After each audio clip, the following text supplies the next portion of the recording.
Equilibrium पे होगा किसके साथ, लिक्विड के साथ। तो हम अगर बात करते हैं बेटा फ्रीजिंग पॉइंट की बात करते हैं, तो फ्रीजिंग पॉइंट क्या होता है, when solid is in equilibrium with liquid. ठीक है, तो there is a equilibrium between बेटा क्या, सॉलिड और लिक्विड। सॉलिड और लिक्विड के बीच में क्या होगा बेटा, इक्विलिब्रियम होता है। ठीक है ना, राइट।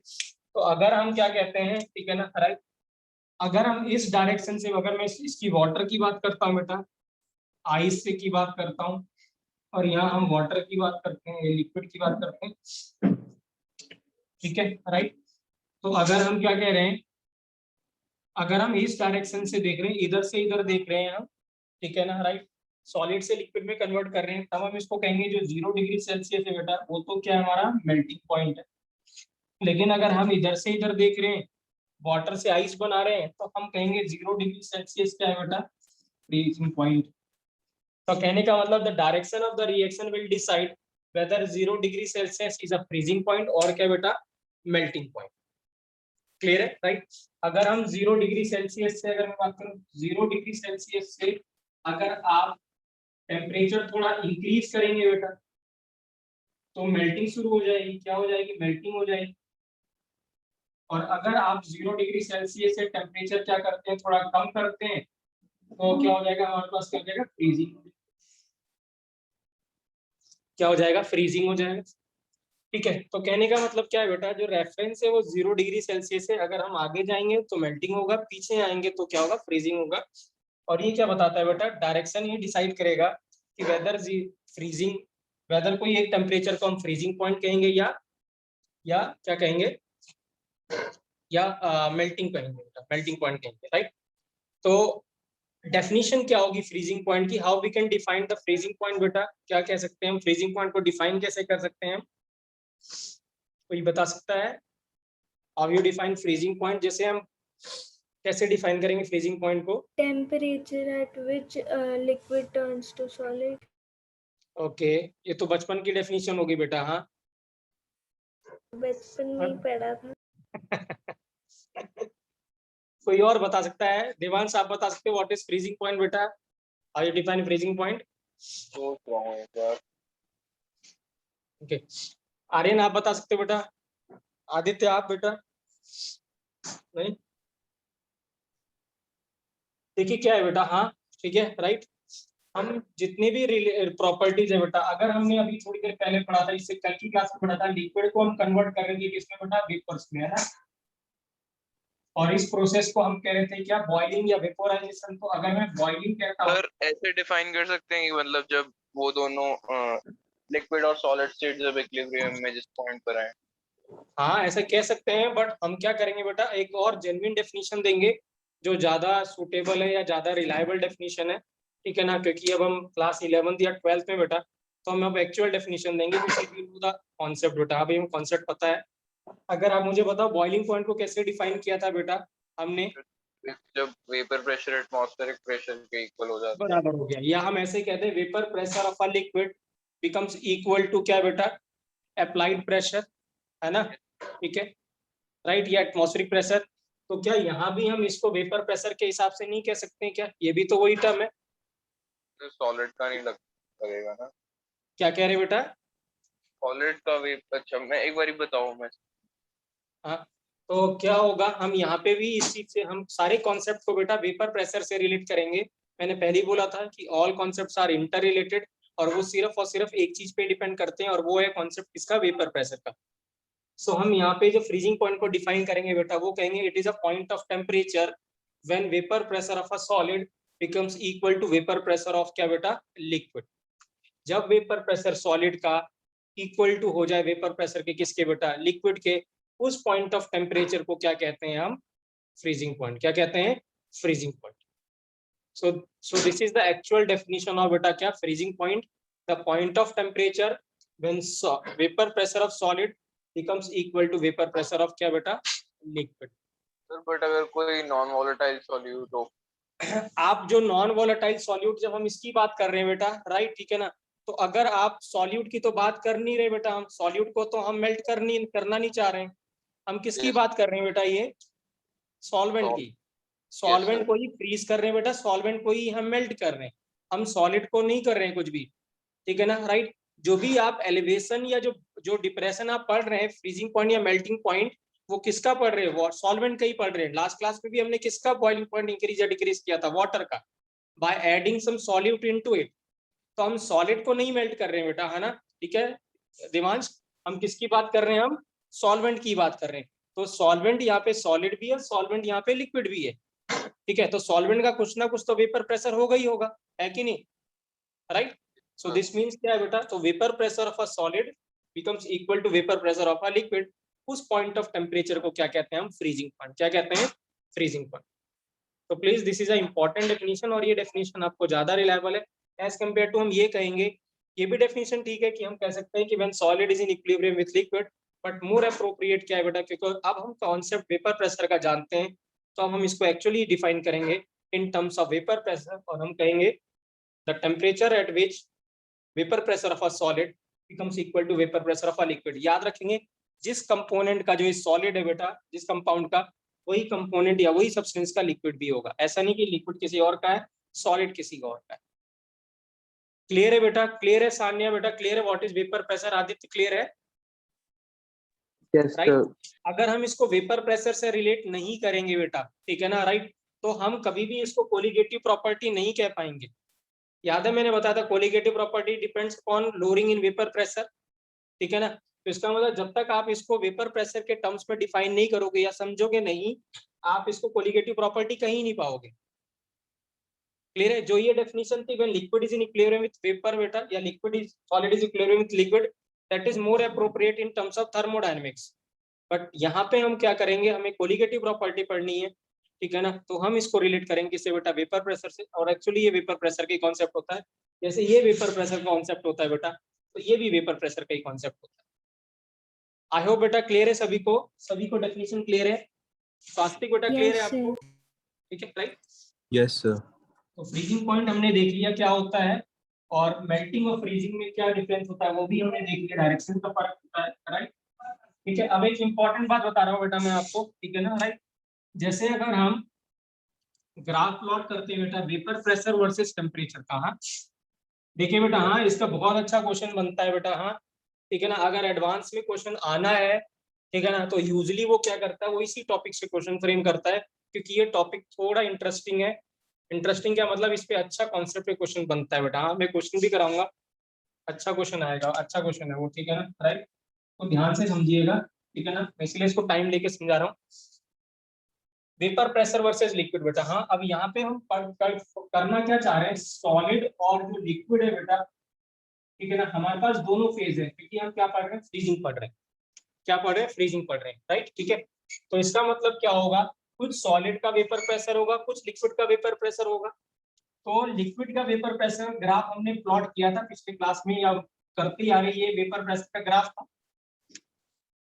एक्सपोनेंशियली इंक्रीज कर रहा था बेटा। So this is a graph of pure solvent, vapour pressure versus temperature, ठीक है ना। तो सॉल्वेंट मतलब ये क्या है बेटा, ये किस स्टेट में, लिक्विड स्टेट में। और अब हम कह रहे हैं कि एक पॉइंट ऑफ टेम्परेचर ऐसा आएगा जब वेपर प्रेशर किसी सॉलिड का, किसी के सॉलिड का उसके लिक्विड के बराबर हो जाएगा। इसका मतलब आप जब धीरे धीरे टेम्परेचर इंक्रीज करेंगे बेटा, तो सब्सटेंस पहले सॉलिड से किस में कन्वर्ट होगा बेटा, लिक्विड में, है कि नहीं बच्चों, ठीक है। तो दिस मीन्स क्या होगा, जो वेपर प्रेशर होगा सॉलिड का जो ग्राफ होगा बेटा, वो ऐसा कुछ होता है, मतलब वो थोड़ा शार्प डिक्रीज करता है बेटा, हाँ ठीक है। सॉलिड का जो ग्राफ होता है वेपर प्रेशर किससे वर्सेस टेम्परेचर का, वो थोड़ा स्टीप होता है, it is more steeper than liquid बेटा, ठीक है। और ये पॉइंट ऑफ टेम्परेचर को हम, इस पॉइंट ऑफ टेम्परेचर को क्या कह सकते हैं बच्चों, बताइए। इस पॉइंट ऑफ टेम्परेचर पे ये सॉलिड है, ठीक है ना, राइट, ये सॉल्वेंट है, ये भी Melting point. सॉल्वेंट है, बट ये सॉल्वेंट का क्या है हमारे पास, किस केस में, ये सॉलिड स्टेट में। तो इस पॉइंट ऑफ टेम्परेचर पे दोनों का, सॉलिड का और जो लिक्विड का, दोनों का वेपर प्रेशर सेम हो गया। तो इस पॉइंट ऑफ टेम्परेचर को क्या कह सकते हैं बेटा, हम फ्रीजिंग पॉइंट कह सकते हैं कि नहीं कह सकते, बताइए। Melting point नहीं कह सकते। हाँ मेल्टिंग पॉइंट, बट हम किसकी बात कर रहे हैं बेटा, हेडिंग क्या है सान्या, Okay, sir. फ्रीजिंग। तो हम अब मेल्टिंग की बात नहीं करेंगे, हम किसके टर्म्स में पढ़ने जा रहे हैं, पूरा का पूरा टॉपिक फ्रीजिंग के टाइम। मतलब हम क्या करना चाहते हैं, हम टेम्परेचर डिक्रीज करना चाहेंगे, हाँ जी बेटा। क्या आप फेज डायग्राम बना रहे हो? हाँ जी, नहीं फेज डायग्राम नहीं बना रहा बेटा, वेपर प्रेशर वर्सेस टेम्परेचर का। आपने वेपर प्रेशर वर्सेस टेम्परेचर का ग्राफ पहले बनाया था कि नहीं बनाया था? कर्व ऐसे नेचर का आया था, यस सर। ठीक है ना। अब यहाँ पे क्या है बेटा, वेपर प्रेशर मैं कह रहा हूँ क्योंकि वेपर प्रेशर कुछ सॉलिड का भी होगा और लिक्विड का भी होगा, क्योंकि सॉल्वेंट है ये, ठीक है। तो इसका मतलब क्या होगा, यहाँ पे सॉल्वेंट का जो लिक्विड फेज है उसका भी कुछ वेपर प्रेशर है, और जो सॉल्वेंट लिक्विड फेज में उसका भी कुछ वेपर प्रेशर है, और उस पॉइंट ऑफ टेम्परेचर पे जिसपे दोनों का वेपर प्रेशर सेम हो जाए उसी को तो हम क्या कह रहे हैं, फ्रीजिंग पॉइंट कह रहे हैं, यस सर। है ना। So this means vapour pressure जो सॉलिड है, जो liquid is equal to vapour pressure किसका बेटा, लिक्विड का हो जाए, इसी को हम क्या कह रहे हैं बेटा, फ्रीजिंग पॉइंट। तो ये पॉइंट ऑफ जो टेम्परेचर है बेटा, बताइए ये क्या फ्रीजिंग पॉइंट होगा कि नहीं होगा, बताइए देवांश। Yes sir. क्लियर है बेटा, ठीक है। अब देखिए क्या है, ठीक है, एक क्वेश्चन आपके दिमाग में आ सकता है कि सर ऐसा इसका ग्राफ सेम लिक्विड था, मतलब कंपाउंड तो सेम था जैसे वाटर ही था, बट लिक्विड का ग्राफ क्या है, थोड़ा ग्रेजुअल डिक्रीज कर रहा है या ग्रेजुअल इंक्रीज कर रहा है, बट सॉलिड का ग्राफ थोड़ा क्या है, ज्यादा स्टीपर है, मतलब बहुत तेजी से इंक्रीज या डिक्रीज कर रहा है, ठीक है, राइट। तो ये क्वेश्चन दिमाग में आ सकता है, ये मैं आपको इसमें बाद में रीजन बताऊंगा इसका ऐसा क्यों है, कि वाई किसी और दिन हम इसको डिस्कस करेंगे, ठीक है ना, कि why the graph of solid, उसी कंपोनेंट जो उसी कंपाउंड का जो सॉलिड है, लेट्स सपोज आइस की बात करें, तो आइस का ग्राफ क्या है, वेपर प्रेशर का ज्यादा स्टीपर है एज कम्पेयर टू क्या बेटा, लिक्विड होता है, ठीक है ना, राइट। क्या आप बता सकते हो कुछ, आपके दिमाग में ऐसा आ सकता है कि ऐसा क्या रीजन होगा बेटा? तो जो क्या कहते हैं, फ्रीजिंग पॉइंट के बाद हमारी जो थोड़ी सी स्लोप है वो हाँ वो नेगेटिव नहीं होनी चाहिए, क्योंकि 0 से 4 डिग्री सेल्सियस तक अपनी वाटर अब नॉर्मल बेटा भी है। डेंसिटी की बात नहीं कर रहे हैं हम यहाँ पे बेटा, है ना, हम तो बात कर रहे हैं कि वेपर प्रेशर का टेम्परेचर के साथ, और नहीं, मैं वेपर प्रेशर टेम्परेचर के साथ हमेशा ही इंक्रीज करेगा बेटा, ठीक है, राइट। डोंट रिलेट द बेटा vapour pressure with concept of density और एनीथिंग एल्स। वेपर प्रेशर मैंने सिर्फ और सिर्फ आपको किस तरीके से समझाया था, एक ही दो चीजों से समझाया था, या तो टेम्परेचर, और दूसरा फैक्टर क्या था, दूसरा फैक्टर क्या था, That solution. Force of attraction, याद है आपको, फोर्स ऑफ अट्रैक्शन। वो भी तो फिर डेंसिटी तो होगी एक तरीके से। डेंसिटी नहीं होगी बेटा, फोर्स ऑफ अट्रैक्शन ऐसा थोड़ा ना होता है कि जिसमें फोर्स ऑफ अट्रैक्शन सबसे ज्यादा होता है उसकी डेंसिटी ज्यादा होती है, क्या ये आपसे आप लिख सकते हो जनरल स्टेटमेंट देवांश? वो सर। नहीं, फिर तो क्यों आप ऐसे रिलेट कर रहे हो उस चीज को बेटा? पर एक्चुअली मैंने डेंसिटी से नहीं, मैंने इसको थर्मोडायनामिक्स के फिजिक्स वाले थर्मोडायनामिक्स के एक पार्ट से करा था। हाँ नहीं नहीं नहीं, हाँ ऐसा जनरल नहीं है बेटा, हाँ डोंट रिलेट इट ऐसे, अगर आप ऐसा सोचो कि इसमें फोर्स ऑफ अट्रैक्शन ज्यादा है तो उसकी डेंसिटी ज्यादा होगी, उसकी डेंसिटी कम होगी, ऐसा हमेशा नहीं है बेटा, ठीक है ना, राइट, ये कोई थंब रूल नहीं है, ठीक है, राइट। तो लेकिन हम जानते हैं कि जो वेपर प्रेशर है बेटा उस वो क्या है, वेपर प्रेशर दो ही चीज पे डिपेंड करता है, एक तो टेम्परेचर और एक फोर्स ऑफ अट्रैक्शन पे। अब अगर फोर्स ऑफ अट्रैक्शन का वो किसी में ज्यादा होगा तो हम बोलेंगे वेपर प्रेशर कम है, और फोर्स ऑफ अट्रैक्शन अगर क्या है किसी में कम है, ठीक है ना, राइट, तो हम बोलेंगे वेपर प्रेशर ज्यादा है। तो जो वेपर प्रेशर होता है बेटा, ठीक है ना, वो फोर्स ऑफ अट्रैक्शन पे, और फोर्स ऑफ अट्रैक्शन आपको सभी को पता है इनवर्सली प्रोपोर्शनल टू 1/r² होता है बेटा, हाँ, है ना। कूलम फोर्स को क्या होता है, Q1 × Q2 अपॉन कितना बेटा, r², इनवर्स स्क्वायर लॉ। ठीक है, राइट। और अगर आप, ठीक है ना, ये जनरली किसकी बात करते हैं, r² जो होता है ये किसकी बात करते हैं, लिक्विड की बेटा। लेकिन जो सॉलिड्स होते हैं बेटा, बहुत सारे सॉलिड्स का जो फोर्स ऑफ अट्रैक्शन होता है बेटा, वो इनवर्सली प्रोपोर्शनल टू r⁶ होता है। अगर आपको थोड़ा बहुत भी याद है, सॉलिड अगर आपने गैस स्टेट पढ़ा है देवांश, ठीक है ना, वहां पे आपने गैस स्टेट में आपने वहां पे 3-4 चीजें पढ़ी थी। एक पढ़ा था आपने, क्या कहते हैं, इंटरमॉलिक्यूलर फोर्स ऑफ अट्रैक्शन, ठीक है, और इंटरमॉलिक्यूलर फोर्स ऑफ अट्रैक्शन वहां पे था dipole dipole force, London force, ऐसे 3-4 चीजें पढ़ी थी, ठीक है यस ना। सर। ये क्वेश्चन आया हुआ भी है बेटा, हाँ, ठीक है ना, राइट, ये क्वेश्चन आया हुआ है, लास्ट ईयर का क्वेश्चन है ये, जेई का। फोर्स का है ना। r⁶ होता है, क्या होता है, r⁶ भी होता है force of attraction, inversely proportional, ठीक है ना, राइट। मैं एक सेकंड दिखाता हूँ, हाँ, एक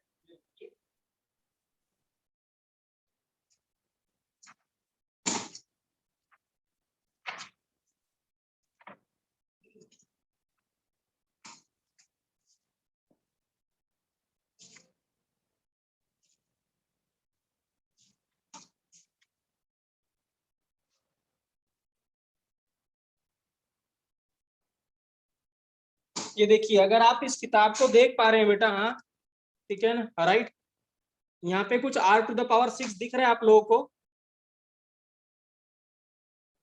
are you able to see r⁶ बेटा? Yes sir.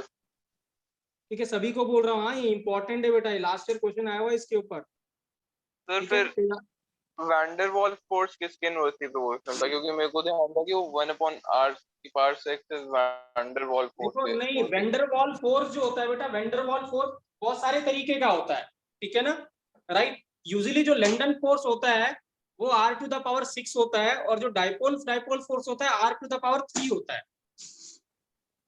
Yes sir. ठीक है, राइट। और डाइपोल इंड्यूस्ड भी होता है, वो r�6 ही होता है। क्लियर? तो कहने का ये मतलब है बेटा कि सॉलिड होगा उसमें जो फोर्स ऑफ अट्रैक्शन होगा बेटा r⁴ कितना इनवर्सली प्रोपोर्शनल टू कितना होगा 6। यूजुअली सॉलिड में ऐसा होता है। तो अब मुझे बताओ, अगर मैं थोड़ा सा भी टेम्परेचर इंक्रीज करता हूं तो फोर्स ऑफ अट्रैक्शन पे अगर मैं क्या करता हूं, इसका डिस्टेंस डबल करता हूं, लेट्स सपोज, ठीक है ना, तो इसका अगर मैं इनको थोड़ा दूर करता हूं तो इस पे फोर्स ऑफ अट्रैक्शन में कितना फर्क आएगा? 2⁶ और यहाँ पे अगर मैं इसको 2 टाइम्स इसका डिस्टेंस इंक्रीज करता हूं तो इस पे फोर्स पे कितना फर्क आएगा? 1/4। Yes sir. है ना। अगर आपके पास दो मॉलिक्यूल इतने डिस्टेंस पे थे, लेट्स सपोज 1 डिस्टेंस पे थे या x डिस्टेंस पे थे, अब क्या हुआ, जब आपने टेम्परेचर बढ़ाया तो क्या हुआ, थोड़ा दूर चले गए, अब ये डिस्टेंस 2x हो गया, तो लिक्विड में जो फोर्स ऑफ अट्रैक्शन हो गया वो कितना हो गया? 1/4 के प्रोपोर्शनल हुआ, 1/4 टाइम्स डिक्रीज कर गया। लेकिन जो सॉलिड में वो कितना डिक्रीज कर गया बेटा? 2⁶। तो 2⁶ कितना हो जाएगा? 64।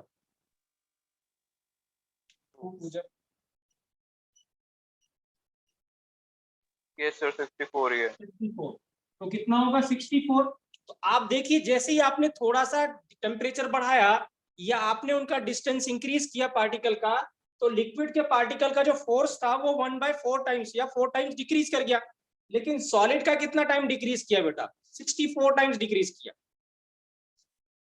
ठीक है, तो इसका मतलब क्या होगा, इसका जो ग्राफ आएगा वो स्टीपर आएगा कि नहीं आएगा, बताइए?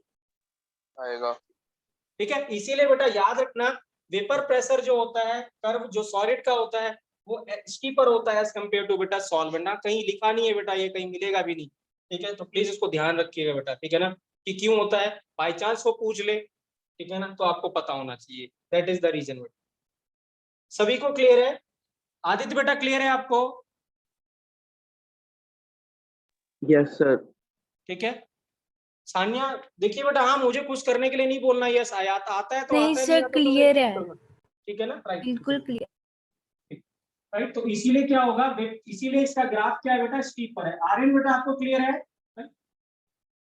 Yes, sir. ठीक है, अब देखिए क्या है, अब जब हम क्या करेंगे बेटा, हमने क्या करा, थोड़ा सॉल्यूट ऐड कर दिया, लेट्स सपोज हमारे पास प्योर सॉल्वेंट में हमने सॉल्यूट ऐड कर दिया तो सॉल्यूशन बन गया। तो सॉल्यूशन का वेपर प्रेशर सॉल्यूट से कम होगा कि नहीं होगा, बताइए? कल हमने देखा भी था, राइट। तो जब आप क्या करेंगे, नॉन वोलेटाइल सॉल्यूट ऐड करेंगे तो वेपर प्रेशर क्या करेगा, थोड़ा डिक्रीज कर जाएगा, ठीक है ना, राइट। और सॉल्वेंट का जो वेपर प्रेशर का ग्राफ होता है वो इसके थोड़ा नीचे होता है, कल की क्लास में हमने देखा था अगर आपको याद है, ठीक है। तो ये जो नीचे वाला जो कर्व है बेटा, ये किसका कर्व है? ये किसका कर्व है? Solvent solution. ये किसका है? Solution, right. तो अब आप अगर आप ध्यान से देखिए कर्व को, अब ये यहाँ पे आके इंटरसेक्ट कर रहा है, ठीक है ना, राइट। तो पहले जो आपका फ्रीजिंग पॉइंट था उसको मैं यहाँ पे TF लिखता हूँ, अब जो फ्रीजिंग पॉइंट है देखिए थोड़ा सा डिक्रीज कर गया, अब मैं इसको बोल रहा हूँ T', ठीक है, राइट। और ये वाला जो आपके पास जो गैप है इसी को हम बोल रहे हैं delta TF, that is depression in freezing point. क्या कह रहे हैं? डिप्रेशन इन फ्रीजिंग पॉइंट, ठीक है।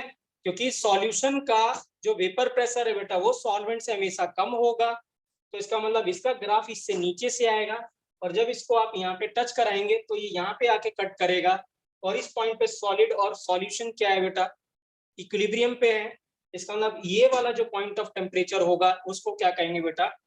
Freezing point of a solution.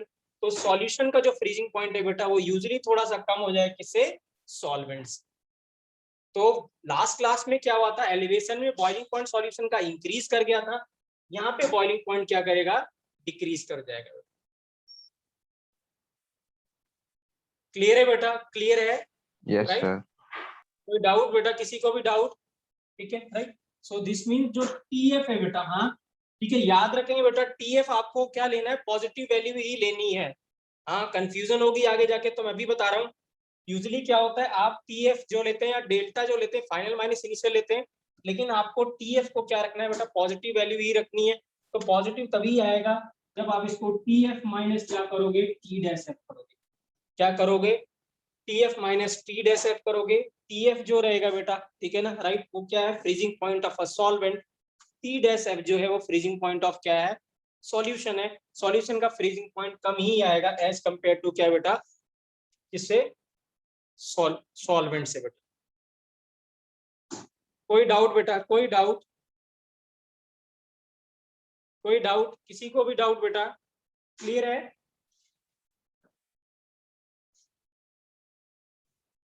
खुशी बेटा क्लियर है आपको? खुशी क्लियर है? Yes sir.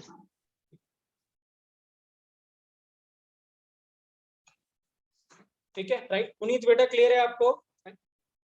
Yes sir. ठीक है, अब देखिए यहाँ, राइट, ये तो हमने ग्राफ के वजह से इसको एक्सप्लेन कर दिया बेटा, हाँ, लेकिन जब क्वेश्चन आएगा ना, जो मैं क्वेश्चन कह रहा था वो इम्पोर्टेंट है, वो तब आपको ऐसे इससे समझ में नहीं आएगा, इससे क्वेश्चन होगा नहीं बेटा। हाँ, तो एक्चुअल में ऐसा हो क्या रहा है, ये तो हमने ग्राफिकल रिप्रेजेंटेशन से इसको एक्सप्लेन कर दिया। तो यहाँ तक तो बेटा बुक्स में था, जो बुक्स में है, बुक्स में यही एक्सप्लेनेशन गिवन है आपको, ठीक है ना, राइट। एनसीईआरटी में और किसी बुक्स में ज्यादातर में यही एक्सप्लेनेशन गिवन है। तो इस तरीके से हमने एक्सप्लेन कर दिया कि डिप्रेशन क्या हो रहा है, फ्रीजिंग पॉइंट में हो रहा है। फ्रीजिंग पॉइंट जब थोड़ा सा कम हो जा रहा है, जब आप किसी सॉल्वेंट में क्या मिला रहे हो, आप नॉन वोलेटाइल सॉल्यूट ऐड कर रहे हो। लेकिन एक्चुअल में हो क्यों रहा है, ये थोड़ी केमिस्ट्री से समझते हैं इसको, ठीक है ना, राइट। आइए यहाँ, तो ये इंपॉर्टेंट डिस्कशन है बेटा, ध्यान से समझना, ठीक है ना, राइट, अदरवाइज आपको ये थोड़ा कंफ्यूजिंग सा लगेगा। अब हम इसको दूसरे तरीके से एक्सप्लेन कर रहे हैं, और ये एक्चुअल में जेन्युइन एक्सप्लेनेशन है बेटा, हाँ, जो मैं आप बता रहा हूँ, तो ठीक है, तो you will not find in books बेटा, हाँ, ठीक है, तो ध्यान से समझना। लेट्स सपोज हमारे पास क्या है बेटा, जो हमने क्या कहा था अभी थोड़ी देर पहले कहा था, सॉलिड जो है वो इक्विलिब्रियम में बेटा लिक्विड के। और व्हाट दिस मींस इक्विलिब्रियम बेटा, क्या रिएक्शन या इनका कन्वर्जन रुक चुका होगा बच्चों, मुझे बताइए, क्या इनका कन्वर्जन रुक चुका होगा? तो नहीं, रुका नहीं होगा। इसका मतलब क्या होगा, जितना सॉलिड लिक्विड में कन्वर्ट हो रहा होगा, उतना ही लिक्विड सॉलिड में कन्वर्ट हो रहा होगा, क्योंकि इक्विलिब्रियम क्या होता है बेटा, डायनामिक इन नेचर होता है। तो रिएक्शन या प्रोसेस कभी रुका नहीं होगा। जितना लिक्विड बेटा क्या होगा, सॉलिड में कन्वर्ट हो रहा होगा, उतना ही सॉलिड लिक्विड में कन्वर्ट हो रहा होगा, उतना ही लिक्विड सॉलिड में कन्वर्ट हो रहा होगा। इसका मतलब हम ये कह सकते हैं कि इनका मास है बेटा, किसका, सॉलिड और लिक्विड का, वो क्या हो चुका होगा, कांस्टेंट हो चुका होगा। मैं सेम नहीं कह रहा हूँ बेटा, सेम हो भी सकता है या नहीं भी, बट मास कांस्टेंट हो चुका होगा। तो लेट्स सपोज क्या, यहाँ पे आपके पास वाटर है, और वाटर में हमने क्या करा, लेट्स सपोज क्या कर दिया, आइस ऐड कर दिया। सर एक डाउट था। हाँ पूछिए पूछिए। सर इससे थोड़ा ना अनरिलेटेड है, लेकिन मेरा पता नहीं तब तो उसी में दिमाग चल रहा है कि ऐसा क्यों नहीं हो रहा। जब क्या कहते हैं, जैसे ही मैंने पहले बोला था, जब वाटर में अब नॉर्मल बिहेवियर होता है, जब 0 से 4 डिग्री सेल्सियस तक लेके जाते हैं, तो हाँ क्या हाँ कहते हाँ हैं, वॉल्यूम वाटर की डिक्रीज करती है टेम्परेचर के साथ इंक्रीज करने की बजाय। हाँ हाँ, तो ठीक है। इसका, तो इसमें वैसे अगर वाटर को सॉल्वेंट लेकर चला जाए तो कोई फर्क नहीं पड़ेगा? नहीं नहीं, ऐसा कुछ नहीं बेटा, उसका जो डेंसिटी का रीजन है बेटा, डेंसिटी का रीजन उसके स्ट्रक्चर पे डिपेंड करता है, यस सर। ठीक है, बट उसके फोर्स ऑफ अट्रैक्शन पे डिपेंड नहीं करता बेटा, डेंसिटी का केस। बट ठीक उसमें है, भी तो हाइड्रोजन बॉन्डिंग से रिलेट करके हाइड्रोजन बॉन्डिंग नहीं बेटा, आप डेंसिटी कम क्यों करते हो, ये ज्यादा क्यों करते हो, क्योंकि आप बोलते हो क्योंकि उसका शेप टेट्राहेड्रल होता है, तो उसमें बहुत सारी कैविटीज होती है बेटा, ठीक है ना, राइट। तो वो क्या करता है, जब आपके पास टूटता है, तो वो जो बीच में कैविटीज होती है, उसमें जाके वाटर मॉलिक्यूल ऑक्यूपाई कर जाते हैं। yes, sir. तो आपने वहां पे जो क्या करा, वहां पे जो एक्सप्लेनेशन किया, हाइड्रोजन बॉन्डिंग तो एक मतलब है, उसमें कुछ ना कुछ बॉन्डिंग तो होगी, वो हाइड्रोजन बॉन्डिंग है। लेकिन जो उसका जो आपने उसका एक्सप्लेनेशन दिया कि 0 डिग्री सेल्सियस में मैक्सिमम डेंसिटी 1 होती है, उसका एक्सप्लेनेशन आपने इसीलिए दिया क्योंकि उससे उसका स्ट्रक्चर है, उसके भी यहाँ पे आपने उसको एक्सप्लेन किया, ना कि आपने फोर्स ऑफ अट्रैक्शन में। वो पहले भी हाइड्रोजन बॉन्ड था उसमें, जब वो वाटर था बेटा, जब आइस था तभी भी हाइड्रोजन बॉन्ड था कि नहीं था? तभी भी था। Yes, sir.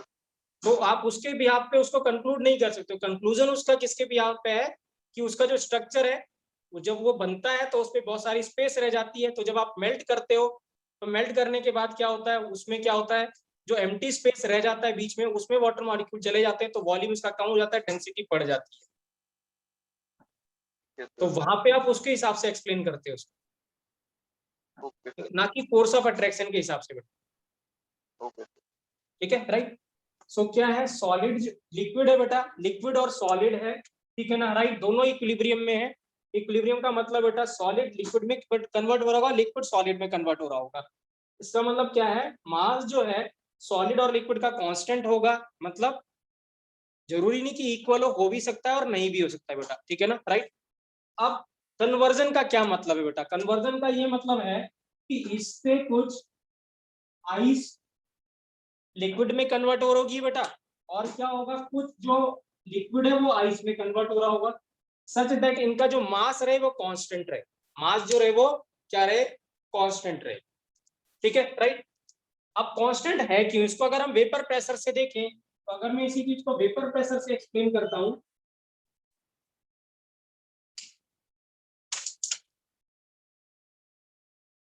तो वेपर प्रेशर से अगर एक्सप्लेन करते हैं बेटा, तो ये जो लिक्विड है इसका कितना कुछ वेपर प्रेशर होगा, क्या होगा, कुछ वेपर प्रेशर होगा।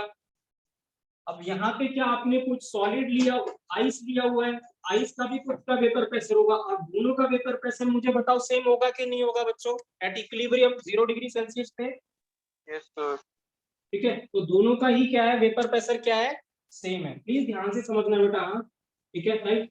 तो दोनों का वेपर प्रेशर क्या है, सेम। अब क्या है बेटा, अब ध्यान से समझना, हाँ, खेल अब शुरू होगा, ठीक है ना, राइट। क्या है यहाँ पे, अब हमने क्या करा, इसमें सॉल्यूट ऐड कर दिया, we have now added solute, ठीक है। हमने क्या ऐड कर दिया, सॉल्यूट ऐड कर दिया। नेक्स्ट हमने नमक ऐड कर दिया, we have added salt into it. तो जब आपने सॉल्ट ऐड किया, ठीक है ना, राइट, तो सॉल्ट, ठीक है, राइट, मैं इसको ऊपर बना रहा हूँ बेटा, हाँ। तो जब आपने सॉल्ट ऐड किया तो सिचुएशन क्या हुई देखिए,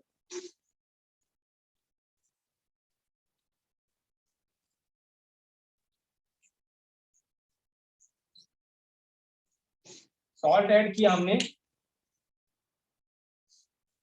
तो जैसे ही आप सॉल्ट ऐड करोगे बेटा, तो सॉल्ट जो होगा, नमक जो होगा, वो तो इसके अंदर चला जाएगा। जब आपने नमक ऐड किया, ठीक है, तो नमक तो क्या करेगा, सॉल्ट तो चला जाएगा इस पानी के अंदर, और इस पे भी आपने सॉल्ट ऐड किया होगा, तो इसके सरफेस पे ऐसे पड़ा हुआ है।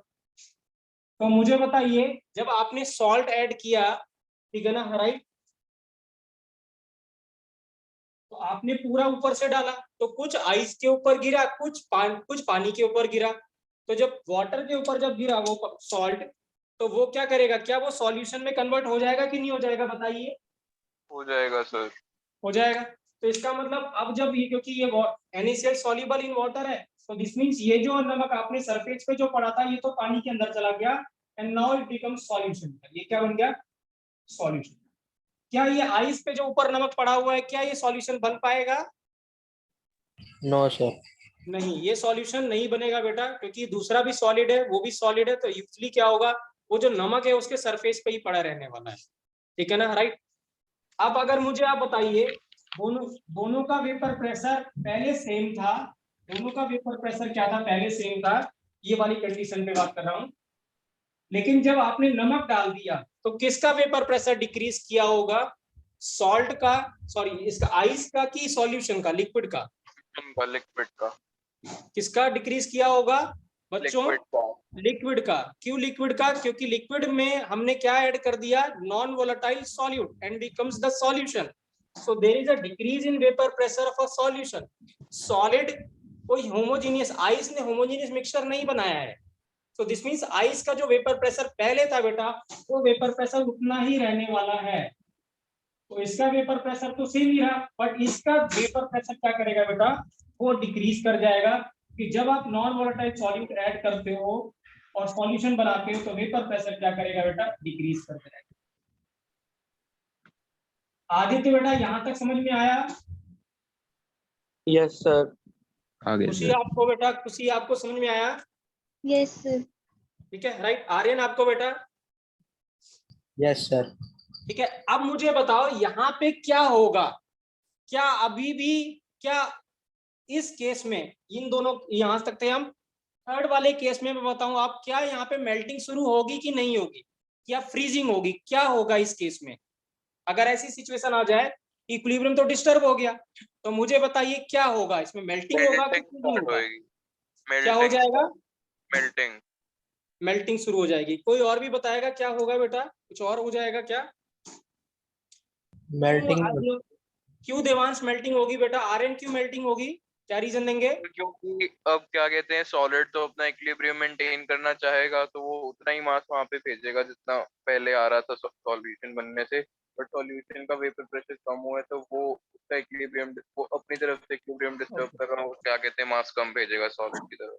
ठीक है, हम इसको वेपर प्रेशर से रिलेट करते हैं, राइट? ठीक है, ना कि इक्विलिब्रियम उससे। देखिए बेटा, हाँ, जब वेपर प्रेशर दोनों का सेम था, वेपर प्रेशर सेम होने का मतलब यही था बेटा कि जितना लिक्विड वाटर में कन्वर्ट हो रहा था उतना ही आइस किसमें कन्वर्ट हो रहा था, लिक्विड में। लेकिन अब आपने इक्विलिब्रियम डिस्टर्ब कर दिया, तो इसका मतलब जब इक्विलिब्रियम ज्यादा हो गया तो इसका वेपर प्रेशर ज्यादा हो गया आइस का। तो आइस का अगर वेपर प्रेशर ज्यादा हो गया तो इसका मतलब आइस है वो ज्यादा कन्वर्ट हो रहा होगा किसमें, लिक्विड में, और लिक्विड जो है वो कम कन्वर्ट हो रहा होगा किसमें बेटा, आइस में। ठीक है, तो इसका मतलब क्या होगा, जब वेपर प्रेशर आइस का ज्यादा था तो आइस क्या होगा, ज्यादा कन्वर्ट होगा किसमें, लिक्विड में। इसका वेपर प्रेशर कम था तो इसका मतलब ये अब कम कन्वर्ट हो रहा होगा। इसका मतलब क्या है, वेपर प्रेशर सॉलिड का ज्यादा हो गया या सॉलिड ज्यादा कन्वर्ट हो रहा होगा इसमें, लिक्विड में।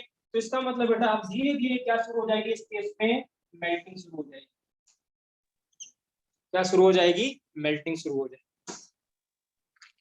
मैंने भी तो यही बोला था। तो हाँ, आपने भी कहा था। तो जब किसी का भी वेपर प्रेशर बेटा, अगर दो आपके पास सॉलिड और लिक्विड है, सेम उसका, तो जिसका वेपर प्रेशर भी ज्यादा होगा बेटा, ठीक है ना, वो दूसरे फॉर्म में कन्वर्ट हो जाएगा। यहाँ पे अगर वेपर प्रेशर सॉलिड का ज्यादा था तो solid will convert into liquid, अगर लिक्विड का ज्यादा होता तो liquid will convert into solid. और ये तब तक चलता रहेगा जब तक कि दोबारा से क्या एस्टेब्लिश ना हो जाए बच्चों, इक्विलिब्रियम ना आ जाए। तो इसका मतलब धीरे धीरे अगर ये सिचुएशन ऐसी रहेगी तो इसका मतलब क्या होगा, मेल्टिंग शुरू हो जाएगी और आइस का अमाउंट धीरे धीरे क्या होने लगेगा, कम होने लगेगा।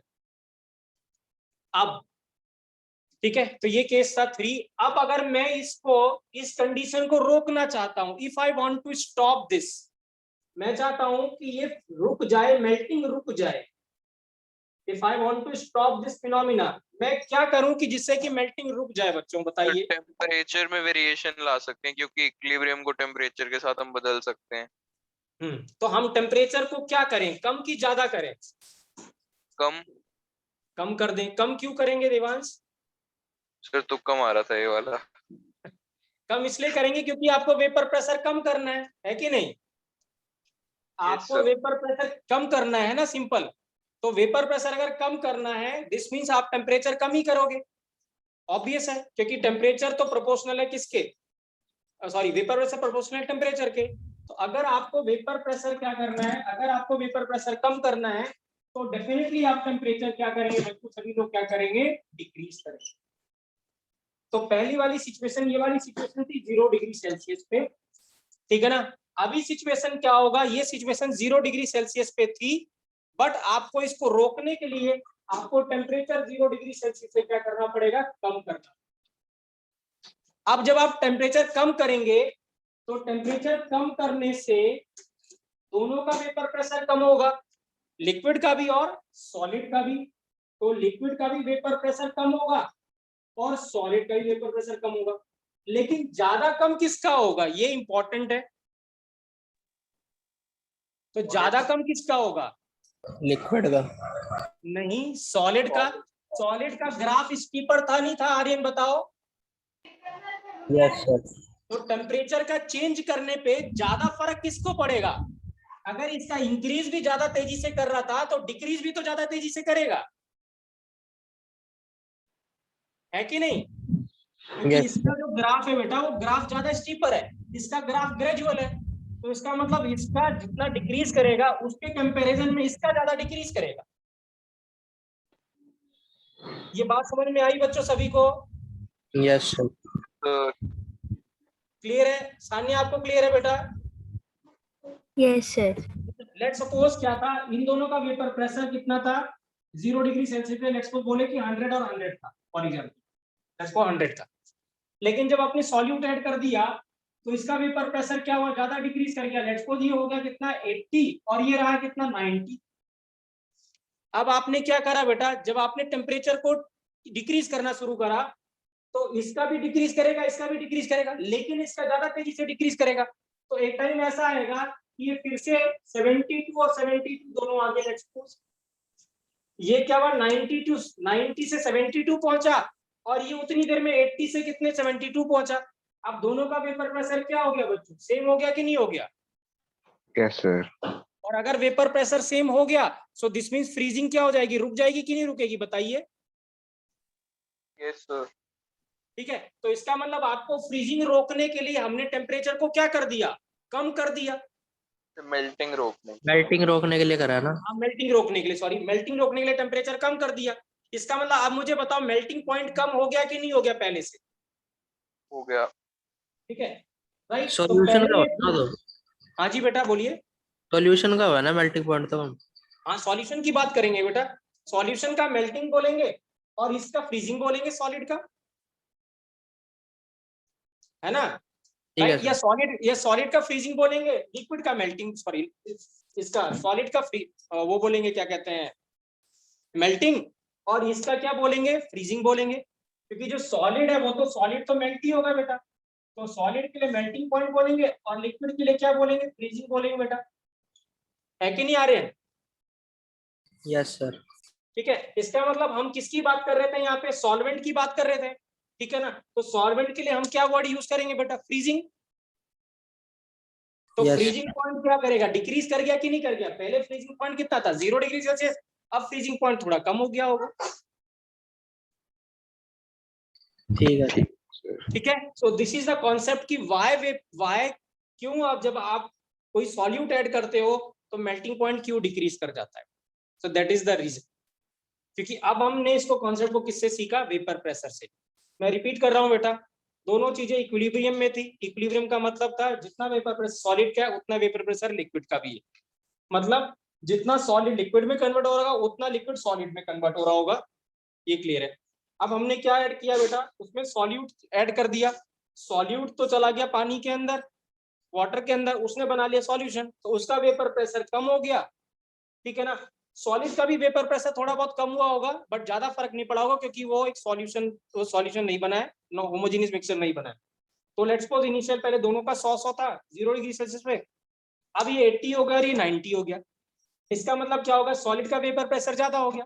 सॉलिड का वेपर प्रेशर ज्यादा होने का यही मतलब है कि some solid will convert into liquid बेटा। अब यहाँ पे मेल्टिंग शुरू हो जाएगी। If you want to prevent the melting, हमें टेम्परेचर क्या करना पड़ेगा, डिक्रीज करना पड़ेगा। अब जब टेम्परेचर आप डिक्रीज करोगे तो दोनों का वेपर प्रेशर डिक्रीज करेगा, बट हमने देखा था ज्यादा तेजी से किसका डिक्रीज या इंक्रीज करेगा, सॉलिड का, क्योंकि उसका जो फोर्स ऑफ अट्रैक्शन था inversely proportional to r to the power 6 था, लिक्विड का r टू द पावर 4 है, तो इसमें इस पे फर्क पे ज्यादा पड़ेगा। तो इसका क्या करेगा, ज्यादा तेजी से डिक्रीज करेगा, इसका कम तेजी से डिक्रीज करेगा। तो एक टाइम पे दोनों का फिर से क्या होगा, वेपर प्रेशर सेम हो जाएगा। और अगर वेपर प्रेशर सेम हो जाएगा बेटा तो दिस मीन्स क्या होगा, हम क्या कहेंगे, मेल्टिंग हमारी रुक गई। तो हम क्या कहेंगे बेटा, हमारा फ्रीजिंग पॉइंट क्या करा, कम हो गया। कोई डाउट बेटा, कोई डाउट? सर क्लियर है ये कॉन्सेप्ट बेटा? क्लियर है सानिया, आपको क्लियर है? यस सर, क्लियर है। खुशी आपको बेटा, खुशी क्लियर है आपको? Yes sir. Puneet? Yes, sir. Aditya बेटा आपको? क्लियर है सर। स्वास्तिक आपको बेटा? क्लियर है सर। ठीक है, right. So this is the concept of बेटा डिप्रेशन इन फ्रीजिंग पॉइंट। अब सिर्फ इसमें कुछ भी नहीं है बेटा, सिंपल सा फॉर्मूला है जो कल हमने डिस्कस किया था। ये जो डेल्टा टीएफ होगा बेटा, वहां पे डेल्टा टी भी था, यहाँ पे डेल्टा टीएफ है, वो डायरेक्टली प्रोपोर्शनल टू मोलैलिटी होगा। और अगर डायरेक्टली प्रोपोर्शनल टू मोलैलिटी होगा तो दिस मीन्स क्या होगा, फिर वही लिखेंगे delta T F proportionality is constant into molality, और रेस्ट फॉर्मूला बिल्कुल सेम है जो कल हमने डिस्कस किया था। तो instead of using delta TV you are using delta TF बेटा, बस रेस्ट एवरीथिंग इज सेम। ठीक है, तो लिखेंगे बेटा, अब लिखेंगे हेडिंग लिखेंगे बेटा डिप्रेशन इन फ्रीजिंग पॉइंट। ठीक है, इसको बाद में बनाएंगे, पहले लिखेंगे बेटा, ठीक है ना, राइट। ये सब एक्सप्लेन करने के लिए था, you will not find in the books बेटा। अगर आप इसमें से कुछ लिखना चाहते हैं या ड्रॉ करना चाहते हैं, यू कैन ड्रॉ इट, ठीक है ना, राइट, क्लियर है। सो ये हाँ जी बेटा, ये वाला पार्ट जो आपने अलग से समझाया ये नोट्स में है? ना ना ये नोट्स में नहीं है बेटा, बिकॉज ये क्या है, ये सर एक मिनट रुकना सर, क्या कह रहे हो? सर 1 मिनट वो वेट करना, नोट कर लो। ठीक है ठीक है ठीक है, कर लीजिए। ये नोट्स में नहीं है देवांश, हाँ, you will not find this in the notes बेटा, ठीक है ना, राइट। फिर इसकी एक बार थ्योरी लिखवा दोगे थोड़ी सी? ठीक है, मैं बाद में लिखवा दूंगा, पहले जो कंटेंट है बेटा वो मैं लिखवा दूंगा, फिर उसके बाद में इसको लिखवा दूंगा, ठीक है ना, राइट। तो फिर मैं पेज छोड़ रहा हूँ वहाँ पे। हाँ आप पेज छोड़ दीजिए, आप पेज छोड़ दीजिए, एक पेज छोड़ दीजिएगा। आप ये बना लीजिए तीनों बेटा, है ना, ठीक है ना, राइट। फर्स्ट ये सेकंड और ये थर्ड बेटा, हाँ ठीक है, राइट। Okay sir.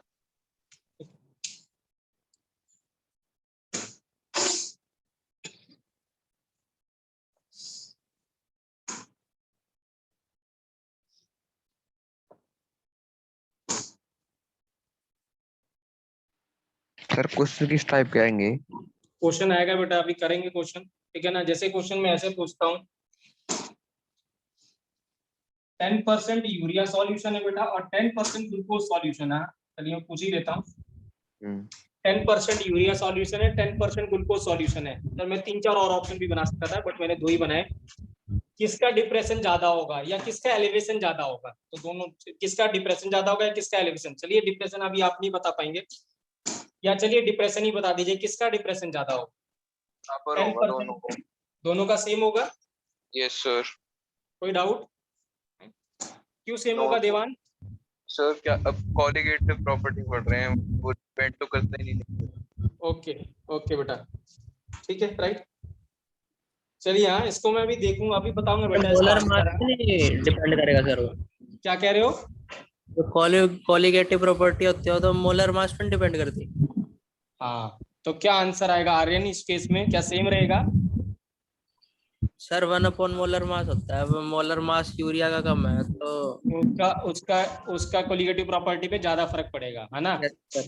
तो इसका मतलब उसका डिप्रेशन ज्यादा होगा। बिल्कुल सही आंसर बोला बेटा आपने, एक्सीलेंट बेटा देवांश, ठीक है ना। ये ध्यान रखना बेटा, यहाँ पे वेट गिवन है, ठीक है ना, वेट परसेंट, तो वेट परसेंट का, तो ये ध्यान रखना, वो मॉलिकुलर वेट पे फर्क पड़ेगा बेटा। हाँ, मॉलिकुलर वेट डिफरेंट है दोनों का, ठीक है ना। मैं भी प्रूव भी करूंगा, डोंट वरी, हाँ इसको प्रूव भी करेंगे मैथमेटिकली, तो ज्यादा समझ में आएगा। अभी ऐसे ही समझ गया। हाँ ठीक है, तो चलिए बेटा, हाँ आर्यन ने सही कहा बेटा, ठीक है। चलिए बेटा, हाँ तो लिखेंगे, अब लिखेंगे इसको। आर्यन नोट कर लिया आपने अभी? ठीक है, कर लिया सर अब। ठीक है, तो लिखेंगे it is a point of temperature, it is a point of temperature, लिखिए बेटा।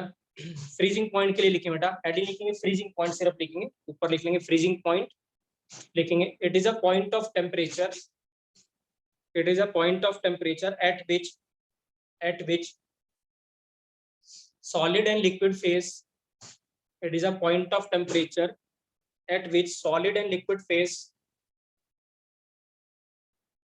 are at dynamic equilibrium, are at dynamic equilibrium, are at dynamic equilibrium। so ये डेफिनेशन ज्यादा यूजफुल किसके लिए थी? थर्मोडायनेमिक्स में बेटा, ठीक है, राइट।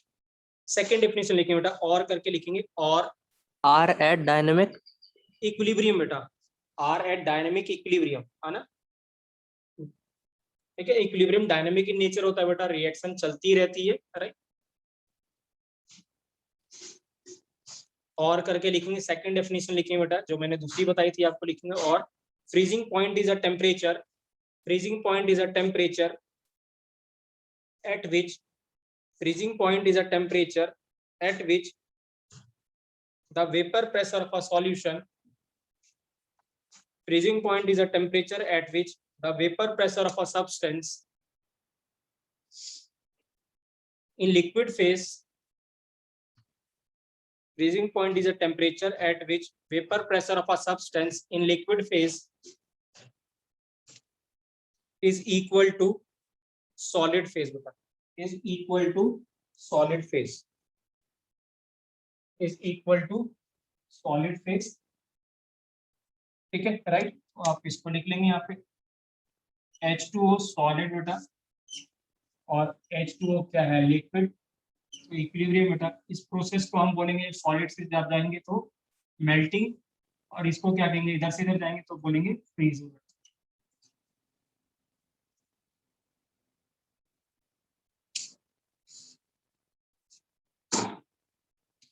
तो इसका मतलब हम कह सकते हैं बेटा कि 0 डिग्री सेल्सियस हमारा मेल्टिंग पॉइंट भी है और फ्रीजिंग पॉइंट भी है। तो लिखेंगे यहाँ पे नेक्स्ट लाइन से,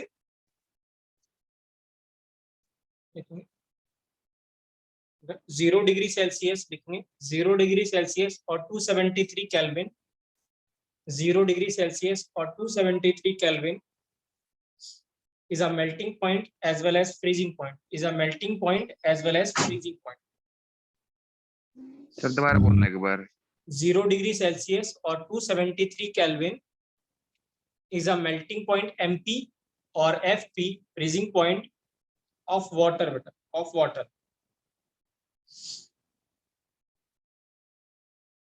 सर मेल्टिंग पॉइंट का आगे समझ नहीं आया। ठीक है, 0 डिग्री सेल्सियस और 273 kelvin are is a melting point और फ्रीजिंग पॉइंट ऑफ वाटर बेटा, क्योंकि 0 डिग्री सेल्सियस जो है वो मेल्टिंग पॉइंट भी है, फ्रीजिंग पॉइंट भी। क्लियर है आर्यन बेटा, क्लियर है? Yes sir.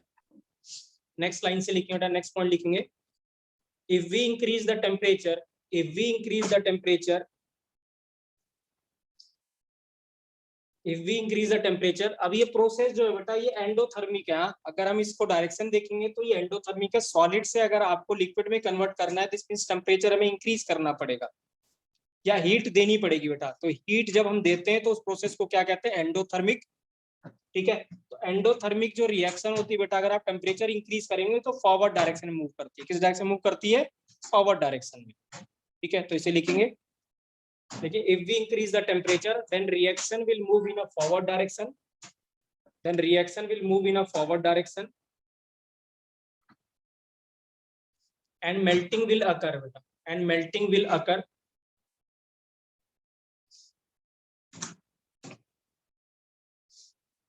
ठीक है, लिखेंगे फुल स्टॉप, लिखेंगे if we decrease the temperature, if we decrease the temperature, if we decrease the temperature, the reaction will move in backward direction। If we decrease the temperature, the reaction will move in a backward direction, freezing will occur, freezing will occur, freezing will occur, full stop। लिखेंगे बेटा, continue करेंगे, this means direction of reaction, this means direction of reaction will decide, this means direction of reaction will decide whether 0 degree Celsius, whether 0 degree Celsius is considered to be a melting point, is considered, whether 0 degree Celsius is considered to be a MP beta, melting point or freezing point beta।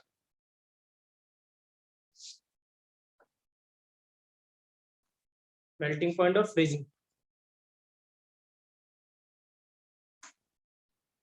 Next line से लिखेंगे बेटा, next line से लिखेंगे, as we are discussing, as we are discussing the freezing of a solvent, as we are discussing freezing of a solvent, as we are discussing freezing of a solvent, bracket में water लिख लेंगे बेटा, bracket में water, as we are discussing freezing of a solvent, that is water beta, so we consider 0 degree Celsius, so we consider 0 degree Celsius as a freezing point beta, so we consider 0 degree Celsius as a freezing point। क्योंकि हमारे लिए अब क्या है, हम freezing पढ़ रहे हैं बेटा, तो हम कंसीडर करेंगे 0 डिग्री सेल्सियस को एज एन फ्रीजिंग पॉइंट बेटा।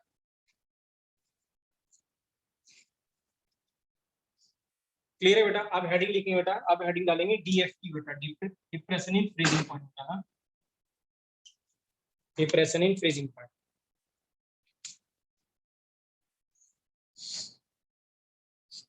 ठीक है, तो हम वाटर में ही पढ़ रहे बेटा, क्योंकि हमें सॉल्वेंट वाटर ही मिलने वाला है। तो आप लिख लेंगे बेटा freezing point of water is 0 degree Celsius और 273 kelvin. Freezing point of water is 0 degree Celsius और 273 kelvin.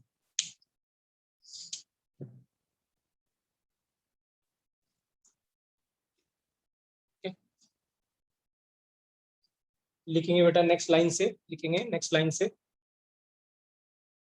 According to Raoult's law बेटा, लिखेंगे according to Raoult's law, according to Raoult's law, when non-volatile solute is added in a solvent, according to Raoult's law, when non-volatile solute is added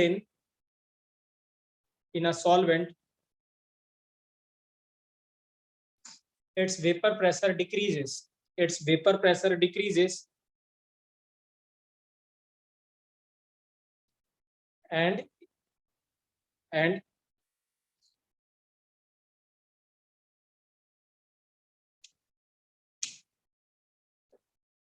we know at freezing point, vapor pressure, and we know at freezing point vapor pressure of a solid solvent, solid solvent मतलब उसका solid वाले part की बात कर रहे हैं हम, solid phase की, of a solid solvent should be equal to vapor pressure of liquid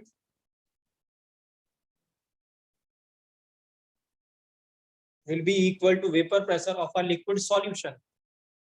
Vapor pressure of a liquid solution. Thus, lowering in vapor pressure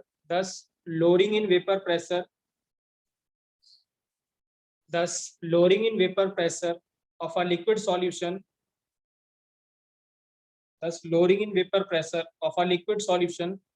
causes lowering in freezing point,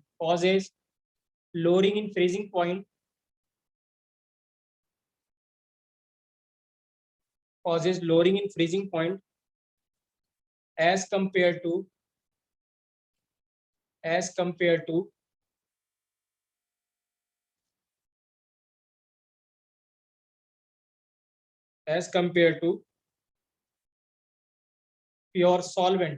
compared to pure solvent,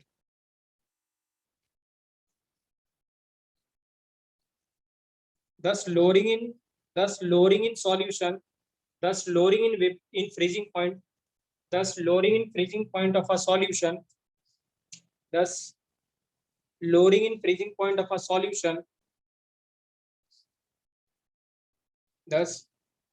in freezing point, of a solution, as compared to solid solvent, तो is repeat known करना आता है नहीं बार। thus lowering in freezing point of a solution as compared to solid solvent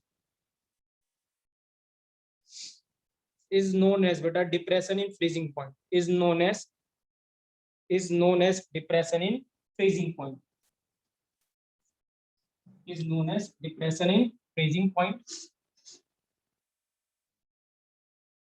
ठीक है। अब please ये graph बना लेंगे बेटा, हाँ ये ग्राफ अब बनाएंगे इस ग्राफ को। तो अगर मैं यहाँ पे लिख रहा हूँ ये ए, ये बी और ये सी बेटा, हाँ ठीक है राइट। तो ए बी जो ग्राफ है बेटा, वो ग्राफ किसका है? सॉलिड सॉल्वेंट का है।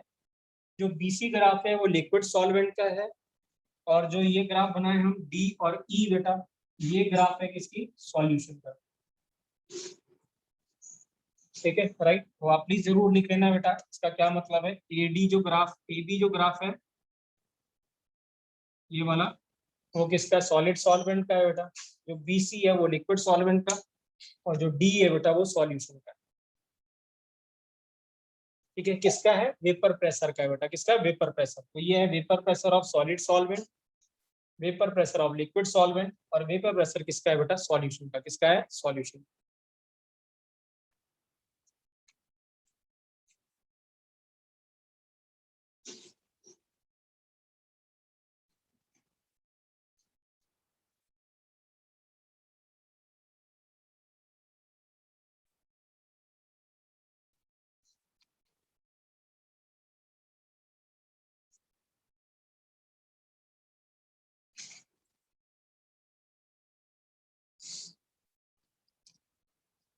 बना लिया बच्चों? बना लिया? 1 मिनट सर। ठीक है बेटा, बना लिया।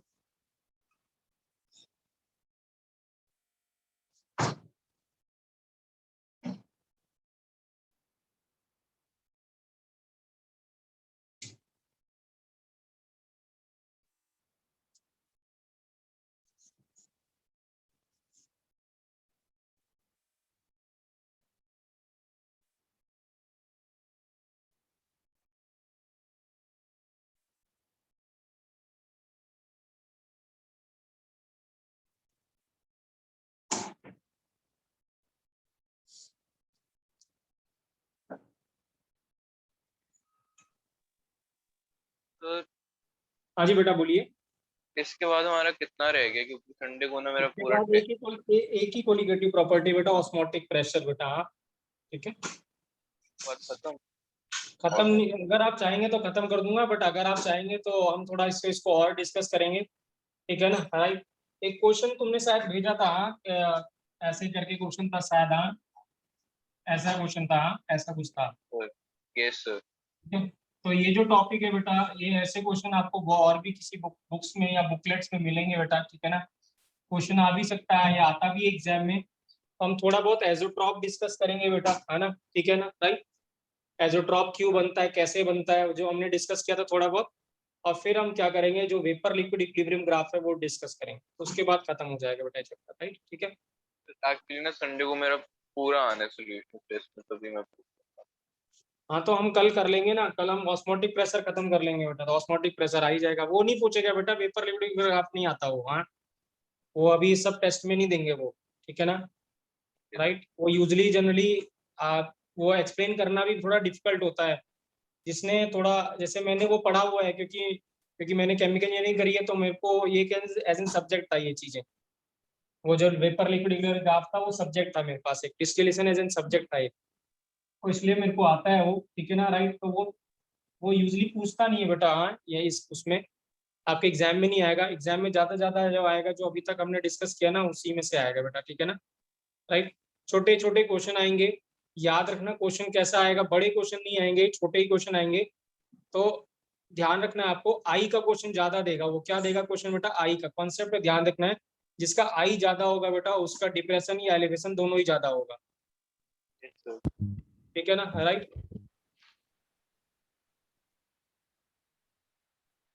ठीक है, क्लियर है बेटा? बना लिया है सभी ने? राइट। तो लिखेंगे इसको फटाफट।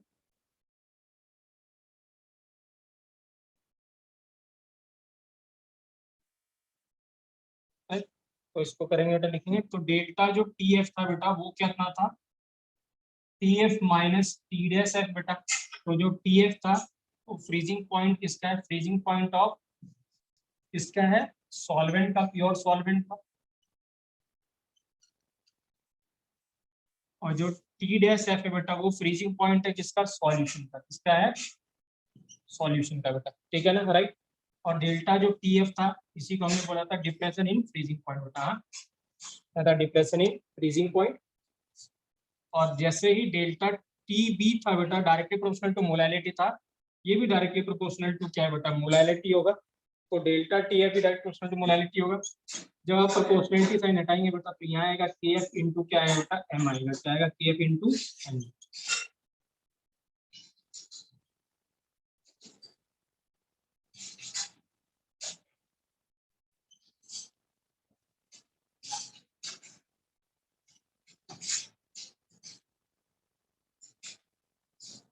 फिर ये कांस्टेंट भी नहीं होता है जो हाँ जी बेटा।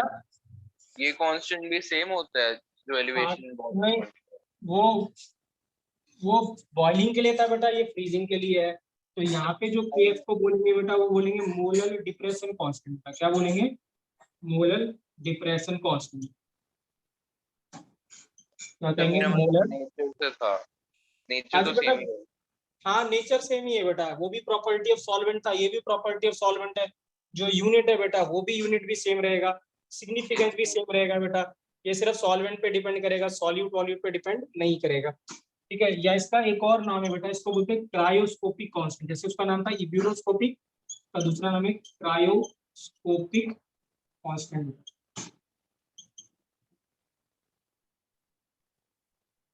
Cryoscopic constant.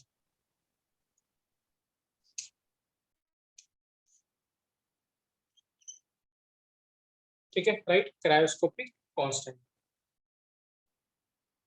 न्यूमेरिकल करवा दो सर, हाँ जी बेटा, न्यूमेरिकल करवा दो। न्यूमेरिकल करवा रहे, पहले लिख तो लीजिए बेटा। ठीक है, राइट। अब क्या है, यहाँ पे हमने वहां पे कल बेटा आई से मल्टीप्लाई किया था, तो यहाँ भी हम आई से मल्टीप्लाई करेंगे बेटा। ठीक है, राइट।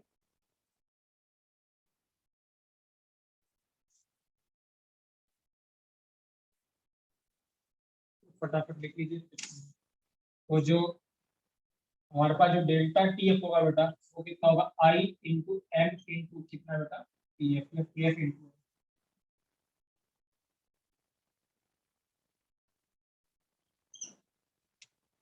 ठीक है, एम बेटा मोलैलिटी है, राइट। ठीक है, आई वेंटा फैक्टर बेटा, और एम क्या? के F elevation, sorry depression constant है। तो अगर आई अगर 1 हो जाएगा बेटा, तो ये तो normal depression in freezing point हो जाएगा। और अगर आई नॉट इक्वल टू 1 है बेटा, तो ये नॉर्मल हो जाएगा, इन फ्रीजिंग पॉइंट हो जाएगा बेटा। ठीक है, राइट। और अगर हम मोलैलिटी को लिख देते बेटा पूरा, तो आई इंटू के एफ बेटा, मोलैलिटी था बेटा wait of solute upon molecular mass of solute into weight of solvent. अगर ग्राम में है, तो मल्टीप्लाई किससे करेगा? थाउजेंड्स।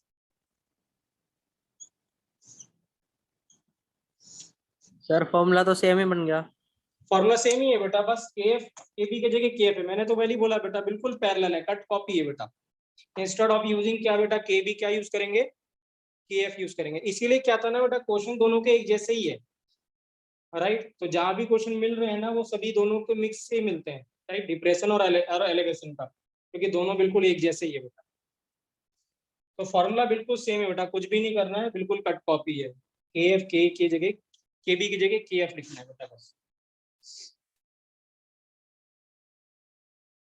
क्लियर है बेटा, राइट। तो आप सभी को पता है डब्ल्यू बी क्या है, एम बी क्या है, डब्ल्यू ए क्या है, ये सब आपको पता है बेटा। ठीक है ना, राइट। डब्ल्यू ए क्या है? Weight of solvent. W sir B क्या है? Mass, weight of solute. N B बेटा मॉलिक्यूलर मास ऑफ सॉल्यूट। हाँ केबी का भी सेम मिलेगा फिर फॉर्मूला तो, है ना? हाँ जी, केबी का भी सेम मिलेगा फॉर्मूला, अगर केबी केबी निकाला। का, हाँ जी बेटा केबी का सेम मिलेगा, बट केबी के जगह पे क्या, वहां पे क्या था? एम आर क्या था, ऊपर क्या था? टीबी का स्क्वायर था। तो टीबी के जगह क्या आ जाएगा? T F. ठीक है, लिखेंगे बेटा डेफिनेशन, लिखेंगे डेफिनेशन, लिखेंगे, लिखवा रहा हूँ उसको बेटा, definition and significance of P F बेटा, sorry K F. Definition and significance of K F. तो delta T F is equal to I into M into बेटा के एफ था। इफ एम इक्वल टू 1 है बेटा, और आई भी कितना है बेटा? 1 है। So this mean delta T F किसके बराबर होगा बेटा? के एफ के बराबर। तो कल भी हमने ऐसे ही लिखा था इसको। ठीक है, राइट।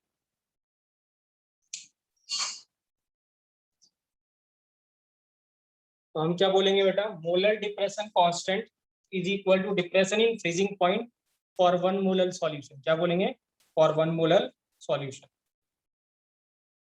तो letter K F is equal to, लिखेंगे K F is equal to D F P, K F is equal to D F P for 1 molar solution, for 1 molar solution.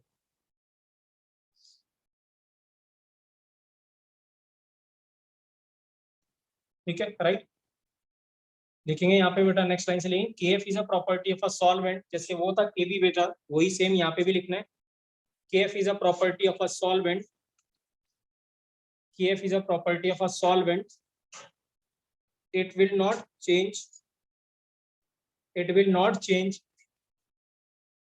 with amount and nature of solute, it will not change with amount and nature of solute, it will not change with amount and nature of solute बेटा, ठीक है right. Nature उस पर depend नहीं करेगा बेटा। KF बेटा problem में गिवन होगा तो लिखेंगे KF is given in the problem, KF will be given in the problem, KF will be given in the problem, or it may be calculated with help of a formula, or it may be calculated with help of a formula। वहां पे था बेटा m था, फिर r था, फिर tb था, tb की जगह tf का स्क्वायर हो जाएगा, अपॉन नीचे कितना था बेटा 1000, और वहां पे था बेटा क्या था lv था, क्या था lv, क्योंकि वहां पे वेपोराइजेशन हो रहा था, यहाँ वेपोराइजेशन नहीं होगा बेटा, यहाँ तो मेल्टिंग हो रहा है या फ्यूजन हो रहा है, यहाँ क्या यूज करेंगे LF यूज करेंगे, क्या यूज करेंगे LF, that is latent heat of fusion, क्योंकि मेल्टिंग को क्या कहते हैं बेटा फ्यूजन भी कहते हैं। तो KF क्या है बेटा m, that is molar mass of solvent, R gas constant बेटा, TFF freezing point of a solvent 1000, LF क्या है बेटा लेटेंट हीट ऑफ फ्यूजन बेटा। तो प्लीज लिख जरूर लेंगे बेटा, m मोलर मास है सॉल्वेंट का, R gas constant, TF freezing point solvent का है, LF क्या है बेटा लेटेंट हीट ऑफ फ्यूजन बेटा।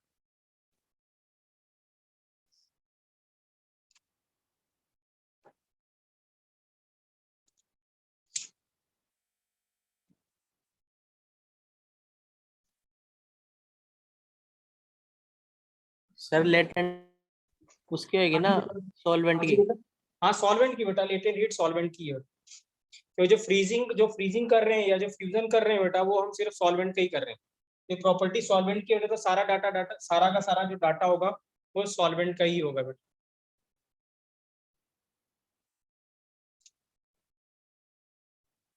क्लियर है बेटा? सो हमने अभी लिखा था बेटा, जो डेल्टा टीएफ लिखा था I into W B into 1000 upon M B into W A gram में। तो जिसमें जो डेल्टा टीएफ है इनवर्सली प्रोपोर्शनल टू क्या है बेटा मॉलिक्यूलर मास ऑफ सॉल्यूट। हाँ मॉलिक्यूलर मास ऑफ क्या है सॉल्यूट के है, ठीक है राइट। और जो डेल्टा टीएफ है बेटा वो कोलिगेटिव प्रॉपर्टी, और मैंने पहले ही बताया था बेटा इनवर्सली प्रोपोर्शनल टू क्या होगा मॉलिक्यूलर मास क्या solute.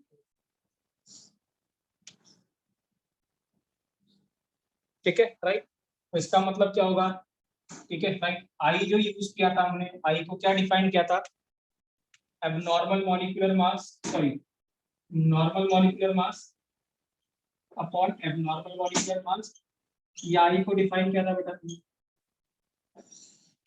Sorry abnormal colligative property upon normal colligative property. क्योंकि एक के साथ आई आएगा एक के साथ आई नहीं आएगा, दोनों को डिवाइड करेंगे तो एक तो डेल्टा टीएफ मिलेगा जो विदाउट डिसोसिएशन एसोसिएशन होगा, एक पे डेल्टा टीएफ मिलेगा जिसमें डिसोसिएशन एसोसिएशन होगा, तो दोनों को डिवाइड करेंगे बेटा हमें ये चीज मिलेगी। जो यहाँ पे लिखा था बेटा, यहाँ पे यूनिट लिख लेंगे बेटा केएफ की, जैसे केवी की यूनिट थी वही केएफ की यूनिट है बेटा, है ना, ठीक है। डिग्री सेल्सियस और केल्विन पर क्या बेटा क्या है, क्योंकि हमारे पास क्या था मोलर था तो पर मोलर मिल जाएगा, क्या हो जाएगा पर मोलर। और मोलर को आप लिख सकते हैं बेटा क्या मोल पर केजी, तो हम इसको यूनिट को अगर मैं यहाँ लिखूं तो इसको लिखना बेटा डिग्री सेल्सियस और केल्विन, तो केजी तो ऊपर चला गया बेटा इनटू केजी हो गया बेटा और पर मोल,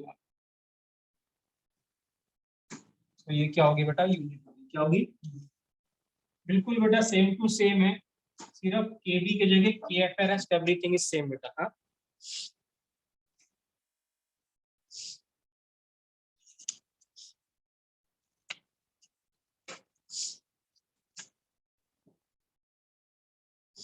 कोई डाउट बेटा, कोई डाउट? No, sir.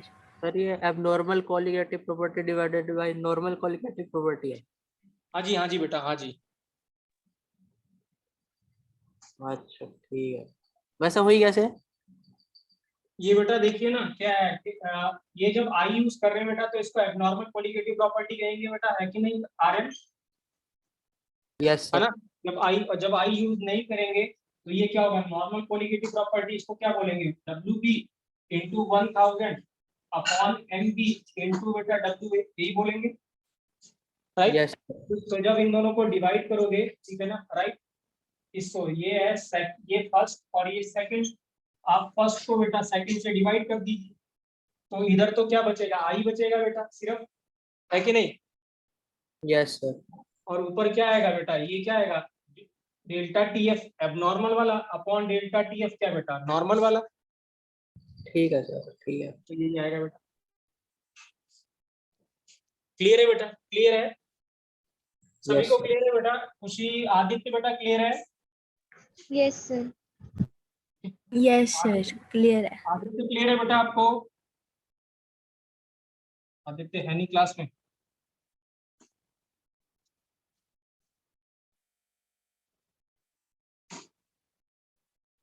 आदित्य नहीं है बेटा। एक बार यूनिट बताना उसके दोबारा। यूनिट बेटा क्या है, के क्या है, डिग्री सेल्सियस और केल्विन, ठीक है ना, इनटू केजी बेटा पर मोल बेटा, ठीक है, राइट? जब कल मैंने लिखा था बेटा, ये दो चीजें याद रखिए बेटा, केबी और केएफ ऑफ वाटर बेटा। जो केबी होता है वाटर का यूजुअली गिवन होगा बेटा, ठीक है ना, 99% गिवन होगा, बट बाय चांस जब आप कोई पेपर दे रहे हो, ठीक है ना, राइट, स्कूल के पेपर या कहीं शायद ना दे, तो वाटर का याद रखना 0.52 होता है बेटा, किसका 0.52 होता है, किसका बेटा, वाटर का, कितना, केबी, और जो केएफ होता है बेटा वो 1.86 होता है, कितना होता है, 1.86 बेटा।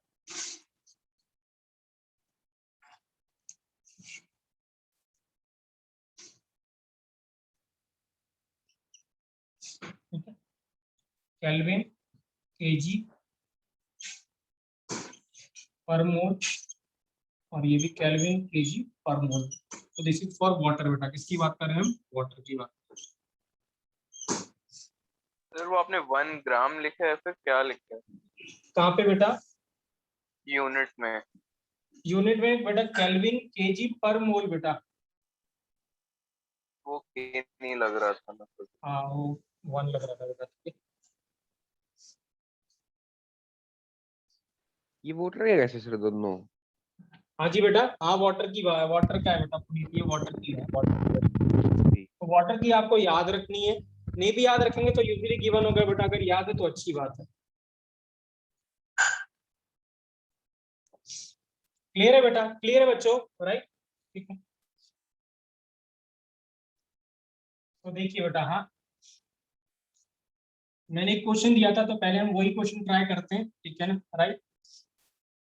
तो क्वेश्चन दिया था मैंने कि 10% हमारे पास क्या था, यूरिया था बेटा, और 10% क्या था, ग्लूकोज बेटा, और ये वेट बाय वेट गिवन था बेटा, क्या था, वेट बाय वेट गिवन था, ठीक है, राइट? तो अगर आप देखिए ध्यान से, डेल्टा टी एफ देखता हूं मैं, हमारे पास फॉर्मूला था आई इंटू, आई तो दोनों का 1 है बेटा, तो आई हटा देते हैं।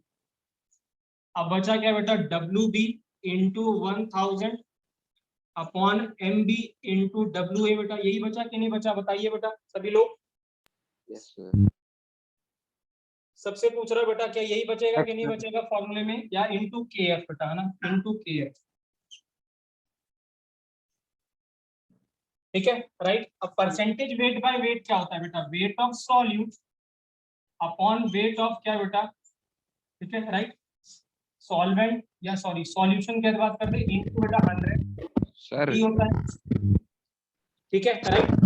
सर इसमें आई नहीं है। आई बेटा यूरिया और ग्लूकोज का बेटा आई 1 है, मैंने पहले ही बताया था आपको। ठीक है सर, बताया था, याद आ गया। हाँ जी आर्यन बेटा कुछ कह रहे हो? वेट बाय वेट परसेंटेज निकालनी है। ना ना ना, weight by weight percentage given है बेटा, ये वही क्वेश्चन है जो आर्यन आपने बताया था, हाँ ठीक है ना, राइट? कि पूछा हुआ है कि 10% यूरिया है, 10% ग्लूकोज है, हमें क्या करना है, हमें बताना है कि क्या कहते हैं कि किसका एलिवेशन या डिप्रेशन किसका ज्यादा होगा। तो अगर आप ध्यान से देखें, ठीक है ना, राइट, मैंने कल की क्लास में बोला था बेटा कि डाइल्यूट सॉल्यूशन की बात करेंगे या डाइल्यूट सॉल्यूशन ना भी बात करें तो इसका मतलब कितना हो बेटा 10 ग्राम, ठीक है ना, यूरिया है किसमें 100 ग्राम सॉल्यूशन में बेटा, यहाँ पे 10 ग्राम ग्लूकोज है 100 ग्राम सॉल्यूशन है बेटा। तो मुझे बताइए सॉल्वेंट कितना है बेटा दोनों में, सॉल्वेंट कितना है 90 ग्राम 90 ग्राम। है ना, क्योंकि दोनों का सम 100 ग्राम होगा। इसका मतलब क्या होगा, ये जो वेट है WB ये दोनों में सेम है कि नहीं है, दोनों में 10 ग्राम है कि नहीं है बताइए देवांश, 10 ग्राम है कि नहीं है बेटा, ये तो ठीक है। और WA भी सामने दोनों में 90 ग्राम है कि नहीं है बताइए, यस या नो बेटा। Yes, sir.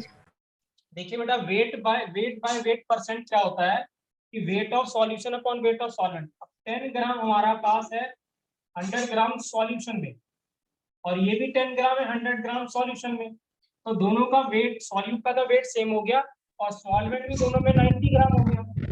और ये 1000 कांस्टेंट है बेटा, केएफ भी कांस्टेंट है, तो delta TF inversely proportional to किसके हो गया बेटा, मॉलिक्यूलर मास ऑफ सॉल्यूट हो गया कि नहीं हो गया। Yes sir. Yes sir. और यही तो बोला था मैंने यहाँ पे, देखिए यही चीज बोला था कि नहीं बोला था, देखिए आप क्या निकालना सर इसमें? यहाँ पे ये निकालना है पुनीत बेटा कि किसका डिप्रेशन ज्यादा होगा, 10% यूरिया का कि 10% ग्लूकोज का।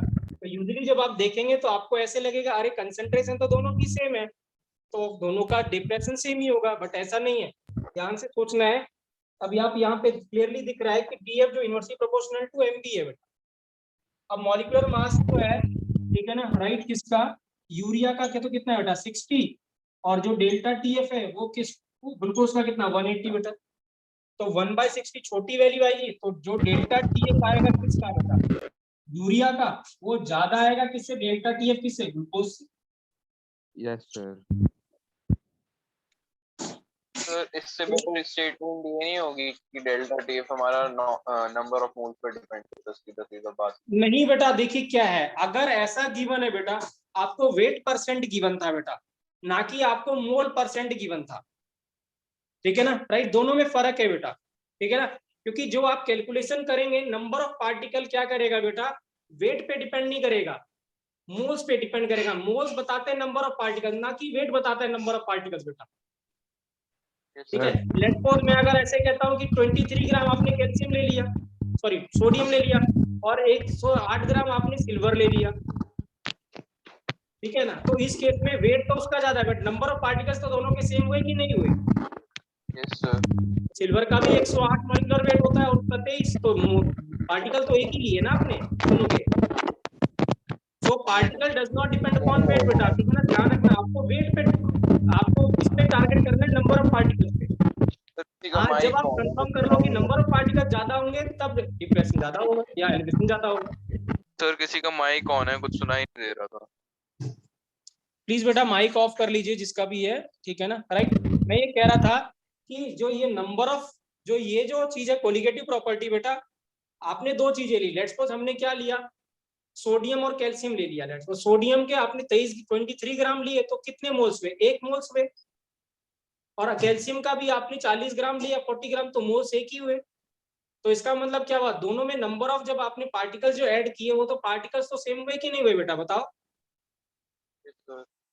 तो सेम जब हुए तो इसका मतलब कोलिगेटिव प्रॉपर्टी तो दोनों की सेम रही, लेकिन वेट तो ज्यादा किसका लिया था आपने, कैल्शियम का। तो आप डायरेक्टली ऐसे सोच के नहीं बोलेंगे अच्छा उसका वेट ज्यादा है तो उसकी कोलिगेटिव प्रॉपर्टी भी ज्यादा होगी, नहीं, ऐसा नहीं है। आपको मैं तो मोल्स, नंबर ऑफ मोल से रिलेशन बोला था। हाँ, मैंने नंबर बोला ऑफ था मोल कि से। तो यहाँ पे क्या था, जब 10% था ना, तो डायरेक्टली ऐसे लगा हमें, ऐसे ऐसे लगेगा कि अरे कंसेंट्रेशन तो सेम है बेटा, नहीं, ये वेट परसेंट है, ये मोल सेम नहीं है बेटा। मोल्स तो आप जब मॉलिक्यूलर मास से डिवाइड करोगे तब मोल्स आएंगे। सर आप मेरी बात शायद समझे नहीं। मैंने हाँ, बोला था कि सीधा सीधा नंबर ऑफ मोल से रिलेशन लेके चलते हैं ना, ये इतना सोचना ही क्यों है, नंबर ऑफ मोल निकालो जिसके ज्यादा हाँ, उसकी क्वालिटी। बिल्कुल बिल्कुल बिल्कुल। तो अगर आप नंबर ऑफ मोल से ही सोचेंगे तो हमेशा आंसर सही मिलेगा बेटा, ठीक है ना, राइट, और हमें मोल से ही देखना है बेटा, वही ठीक कह है, रहा था। right? हाँ जी, हाँ जी। कोई डाउट बेटा आज के टॉपिक में, कोई डाउट, किसी को भी डाउट बेटा, किसी को भी डाउट। No sir. क्लियर है बेटा, राइट? ठीक है, तो मैं आज आपको Yes, एक डीपीपी clear है। दूंगा बेटा, प्लीज सॉल्व करना, पहले वाले भी सॉल्व करना बेटा, जिसने नहीं करी है। कौन सी ताकि आप, टॉपिक से रिलेटेड? हाँ जी बेटा, उससे पिछला वाला जो डीपीपी था नंबर 1 था बेटा, वो था related to relative lowering in vapour pressure, जो हमने पहले डिस्कस किया था। और जो आज मैं अभी आपको देने जा रहा हूँ that is related to freezing point और बॉइलिंग पॉइंट के ऊपर है बेटा, ठीक है ना? 12-13 क्वेश्चन है, ठीक है सर। तो ठीक है, हार्डली विल गेट, आपको बहुत कम टाइम लगेगा सॉल्व करने में, आधे घंटे जरूर निकालिए बेटा, क्वेश्चन को करिए। हाँ प्लीज, हाँ मैं एक चीज जरूर बोलना चाहता हूँ, बहुत सारे बच्चे, ये अगर आपको ऐसा लगता है कि पहली बार में नहीं हो रहा है बेटा, तो ऐसा होगा, पहली बार में नहीं होगा बेटा, ठीक है ना? कोई जरूरी नहीं कि पहली बार में हमसे हो, लेकिन जब दोबारा वो आए तब नहीं हो, तब हमारे साथ दिक्कत है, तब हमारे एफर्ट में कहीं ना कहीं कमी है। पहली बार अगर नहीं हो रहा तो हमारे एफर्ट में कोई कमी नहीं, हम सीखने आए, हम सीख रहे हैं, ठीक है ना? लेकिन जब वो दूसरी बार आएगा ना वही चीज, और तब हम कर नहीं पाएंगे, तो हमें लगेगा नहीं यार, हमें जितना मेहनत करना चाहिए था, एफर्ट करना चाहिए, उतनी हमने नहीं करी, इसलिए क्वेश्चन छूट गया। तो ऐसे नहीं करना, पहली बार में नहीं हो रहा तो परेशान होने की जरूरत नहीं है बेटा, ठीक है ना? राइट? सर एक बात बता, शेयर हार्डवर्क है बेटा, आप हार्डवर्क का कोई वो नहीं है, ठीक है, सब्स्टिट्यूट नहीं है, ठीक है, राइट? तो अगर आप हार्डवर्क करेंगे तो डेफिनेटली रिजल्ट आएगा ही आएगा बेटा, ठीक है ना? जितना मैं करा रहा हूँ आप उसको दोबारा करिए। आपने कोई सर? डीपीपी सॉल्व करी, छोड़ मत दीजिए उसको बेटा कि मैंने नहीं किया, अब कर दिया तो नहीं। आपने अगर आज सॉल्व किया है तो उसको 15 दिन बाद, 10 दिन बाद जरूर लगाइए, दोबारा लगाइए, सो दैट सर? क्या हो आप। हाँ जी बेटा। वो आप जो कल बता रहे थे कि आप बाद में बताओगे कि आगे कैसे करना है, मतलब ड्यूटीज को दूसरी बार, तो वो आपने इसमें बताया बेटा नहीं। किस चीज में? सर जब मैंने कल आपको कॉल किया था तो आप कह रहे थे कि आप बताओगे बाद में, वो जो टाइम टेबल आप कह रहे थे। हाँ तो आप, वही मैं कह रहा हूँ, आप उसमें जरूर ये करिए बेटा, क्या कहते हैं ना कि आप जैसे कोई आप डीपीपी कर रहे हैं, लेट्स सपोज आर्यन ने पहले कल उसने एक डीपीपी करी, परसों डीपीपी करी, आर्यन आपको क्या करना है बेटा, उसको कुछ दिन बाद नोट्स पढ़ने हैं। नोट्स तो रेगुलर पढ़ने हैं, हर दूसरे तीसरे दिन आपको पढ़ना ही है, या हर रोज पढ़ने हैं। बट वो जो डीपीपी है बेटा, उसको भी आपको हफ्ते भर बाद जरूर लगाना है, दोबारा लगाना है बेटा, ठीक है ना? जब आप दोबारा लगाएंगे ना, तो आपको जब अगली बार वो क्वेश्चन दिखेगा ना, तो आप सीधे पेन चलाएंगे, दिमाग नहीं चलाएंगे। क्वेश्चन पढ़ते ही आप पेन चलाने लगेंगे, नहीं तो क्या होगा, वहां पे जब क्वेश्चन आएगा तो आप पहले दिमाग लगाएंगे, सोचेंगे कैसे होगा, क्या होगा, तो आपका आधा टाइम तो उसी में निकल जाएगा, फिर आप पेन चलाना शुरू करेंगे। नहीं, आपकी इतनी प्रैक्टिस होनी चाहिए कि क्या हो, कि क्वेश्चन देखते ही आपको पता चले, अच्छा ये इसका रास्ता है, ऐसे ऐसे मुझे करना है। लेकिन ये तभी होगा बेटा जब आप उसको नंबर ऑफ टाइम्स लगाएंगे, ठीक है ना? क्वेश्चन यही मिलने वाले हैं बेटा, थोड़ा घुमा फिरा के क्वेश्चन पूछ सकता है, बट मैं हर चीज आपको थ्योरी कॉन्सेप्ट हर चीज क्लियर कर रहा हूँ। क्वेश्चन भी करेंगे, मेरे पास बहुत सारे क्वेश्चन है, अच्छे क्वेश्चन है, जो डिप्रेशन फ्रीजिंग पॉइंट पे, एलिवेशन पे और RLVP पे, तीनों के ऊपर है, ठीक है ना? तो हम उसको करेंगे डिस्कस, क्वेश्चन भी डिस्कस करेंगे, ठीक है? या मैं क्वेश्चन आपको बना के दे दूंगा, हम उसको फिर डिस्कस कर सकते हैं, वो ज्यादा बेटर रहेगा, ठीक है ना? आप खुद ट्राई करिएगा, मेरे पास हैंड रिटन है, तो मैं आपको उसको एक, ठीक है, राइट, मैं आपको हाथ से लिख के आपको भेज दूंगा, आप उन क्वेश्चन को भी ट्राई कर सकते हो बेटा, या टाइप कर दूंगा मैं, ठीक है, राइट? बट रिपीट करना जरूरी है बेटा, आप रिपीट नहीं करेंगे तो नहीं होगा। हाँ, क्योंकि होता क्या है, हम आज जो चैप्टर पढ़ रहे तो हमें अभी लगेगा यार सब मुझे आता है, बट 5-10 दिन बाद हमें क्या होगा, हम इससे दूर हो जाएंगे, हम नया चैप्टर पढ़ेंगे इलेक्ट्रोकेमिस्ट्री, तो वहां पे हम नया रेडॉक्स पढ़ने लगेंगे, ऑक्सीडेशन रिडक्शन पढ़ेंगे, तो ये हमारा छूट जाएगा, छूट जाएगा तो हम भूलते जाएंगे। भूलना नहीं है बेटा, केमिस्ट्री में बिल्कुल भी नहीं भूलना है। जो बच्चा लास्ट तक उसको याद रखेगा बेटा, डेफिनेटली बेटा वो 25 के 25 या 45 के 45 क्वेश्चन करके आएगा, मैं आपको गारंटी दे रहा हूँ। और ऐसा एक भी क्वेश्चन नहीं होगा जो हमने नहीं किया होगा क्लास में, ऐसा कोई कॉन्सेप्ट होगा जो हमने नहीं डिस्कस किया होगा वो आपकी कॉपी में आया होगा, ऐसा होगा ही, ठीक है ना? राइट? खत्म करना होता तो बेटा, खत्म करना तो बहुत आसान है, मैं खत्म कर दूं कि ये करके खत्म करते हैं, है ना? ठीक है ना? मुझे क्या जरूरत थी ये सब टॉपिक डिस्कस करने की जो मैंने आज डिस्कस किया, कि ऐसे नहीं ऐसा होगा, लेकिन जब क्वेश्चन आएगा ना तो हमें इन सब चीजों की जरूरत पड़ेगी, ठीक है ना? राइट? एक्चुअल में क्यों रीजन है, क्या रीजन है, वो जरूरी है हमें समझना, ना कि क्या है कि कहीं पे लिखा हुआ हमने वैसे समझ लिया, वैसा वैसा नहीं, ठीक है? तो मेरे कहने का ये मतलब बेटा, आप उसको रिपीट करिए, ठीक है ना? राइट? एक आज आपने कराया तो उसको 10 दिन बाद या 5 दिन बाद जरूर क्वेश्चन को करिए। आपने आज उसको 1 घंटे में किया है, बट जब आप दोबारा करेंगे तो वो आपको 40 मिनट में होगा, लेकिन जब तीसरी बार आप देखने जाएंगे तो हार्डली आपको 15-20 मिनट में करने में लगेगा। आप वर्बली भी कर सकते हैं, अच्छा ये ऐसे ऐसे करेंगे। तो रिपीट करना बहुत जरूरी है बेटा, जैसे आप सिलेबस नोट्स रिवाइज करते हो ऐसे ही आपको क्वेश्चन भी दोबारा रिवाइज करने हैं, छोड़ना नहीं है बेटा। ठीक है बच्चों, ठीक है बेटा, राइट। सर हाँ जी बेटा बोलिए। वो जब आपने वो लिया था क्या कहते हैं अब नॉर्मल कॉलिगेटिव प्रॉपर्टी में आपने के भी क्यों लिखा है? कहाँ पे बेटा? यहाँ पे?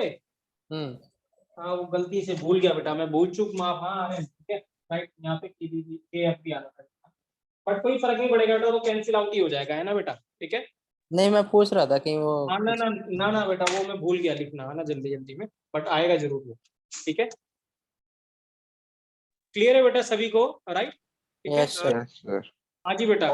ऑर्गेनिक में हमारा एलिमिनेशन रिएक्शन किसका पार्ट है? एलिमिनेशन रिएक्शन बेटा ज्यादातर जो आएगा ना, देखो दो तरीके का एलिमिनेशन है, E1 और E2 बेटा। हाँ ठीक है, Yes, sir. राइट। जो जो E1 आता है बेटा, है ना, ठीक है ना, राइट। E1 SN1 जैसा है और E2 SN2 जैसा है बेटा, ठीक है ना, राइट। तो कुछ पार्ट एलिमिनेशन का आप उसमें करेंगे एल्काइल हैलाइड में, जो आपको हेलो एल्केन या हेलो एरीन जो चैप्टर है उसमें, हेलो एल्केन में, और कुछ पार्ट आप उसका करेंगे किसमें? एल्कोहल में। तो एलिमिनेशन दो चैप्टर से रिलेटेड होता है बेटा, एल्काइल हैलाइड या हेलो एल्केन और एल्कोहल से बेटा, दो चैप्टर से मेनली। ठीक है, तो मतलब पहला वैसे और इन्हीं कौन दोनों सा है? चैप्टर से, और जो सब्स्टिट्यूशन है वो रिलेटेड होता है बेटा हेलो एल्केन से। हाँ जी कुछ कह रहे थे, दोबारा से बोलिए। हमारा पहला चैप्टर है कौन सा 12th के ऑर्गेनिक का? पहला चैप्टर बेटा हेलो एल्केन ही है, halo alkane and hello arenes, जिसमें आपको एल्काइल हैलाइड पढ़ना है, इसके बारे में पढ़ना है, आरएक्स के बारे में। ठीक है। ठीक है बेटा, ठीक है, ओके बेटा, थैंक यू बेटा, थैंक यू बेटा।